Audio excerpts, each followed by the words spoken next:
પહેલો ધર્મ શું છે ખબર છે? મનુષ્ય જાતનો આપણો પહેલો ધર્મ છે ઈશ્વર પાસે કશું માગવું નહીં. આપણને રોજ શીખવાડે કે ભિખારી બનો. પેલો ભિખારી મંદિરની બહાર ભીખ માગે, આપણે મૂળ તો બધા પેલો તો ખાનદાન છે કે ખુલ્લમ ખુલ્લો માગે, આપો બેન, અને આપણે તો અંદર હે તારાથી કયો છોનું છે, નથી જ સાલા છોનું, એને બધી ખબર છે.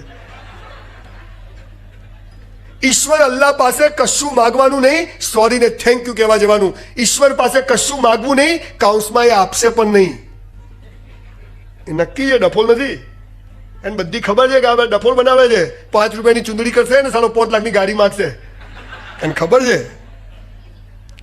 ઈશ્વર પાસે કશું માગવું નહીં, ખાલી સોરી ને થેન્ક યુ કહેવા જવું. જેને આપણને બનાવે ને એને આપણે રોજ બનાવીએ છીએ. એમાં આપણે બીગર હું થઈ જઈએ.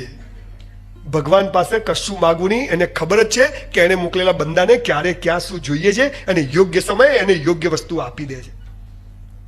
એ તું ના લે તો હું તો લઈ લઉં, મને તો કીધું ધ્યેય ઊંચો રાખો. એટલે ના રે, બધા તેંડુલકર થઈએ કે ગાવસ્કર તો છોકરો કેપ્ટન ના હોત.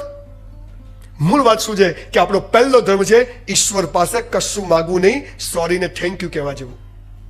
સાહેબ બીમાર હો, તકલીફમાં હો, બરબાદ થઈ ગયા હોય, બીમારી થઈ ગઈ હોય, મૂડ ના હોય તો કદી મંદિર મસ્જિદમાં જશો નહીં.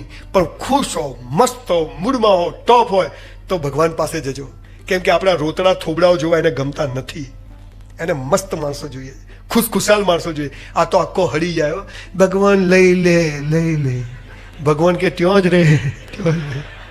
તને સાલા ઉપર લઈ જઈને કરું છું, ત્યાં ચેપ લગાડે બધા. સાલા અમારી માંગે પૂરી કરો, ત્યાં ચાલુ. એ તો ભગતસિંહને લે, વિવેકાનંદને લે, મીરાબાઈને લે, તમને મને લઈ જઈને કરે શું બોલો? આપણે તો ત્યાં બી ક્યાંથી આવી નોટ મેં આવી તો મોકલી નથી. ઈશ્વર પાસે કશું